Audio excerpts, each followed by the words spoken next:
Good morning friends, আবার নতুন একটি ব্লগ নিয়ে চলে এসেছি আমার মা অন্নপূর্ণার রান্নাঘরে। আর আজকে মজাই মজা। তো আজকে দেখতে পাচ্ছেন আজকে অনেক কিছু রান্না হচ্ছে। আর কেন রান্না হচ্ছে বলেন তো, আজকে আমার বাবা এসেছে, তাই বুঝতেই পারছেন অনেক দিন পর আজকে বাবা এসেছে।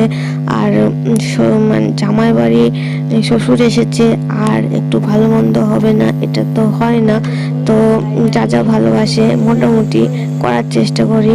তো সবটা তো করতে পারি না, সম্ভব নয়। আর একা হাতে সবটা করা, যদিও খাসির মাংস উনি ভালোবাসে কিন্তু খাওয়াটা বারণ, তাও বাড়িতে খায় না। তাও মন মানে না, তাই নিয়ে আসলাম। উনি পছন্দ করে পনির রান্না করেছি, সেটা নিরামিষ করে পনিরটা খেয়েছে। তো মাংসটা খেলো না, এক পিস জোর করে খেলো, তা আনাই অকারণ। আর ব্লগটা এখানে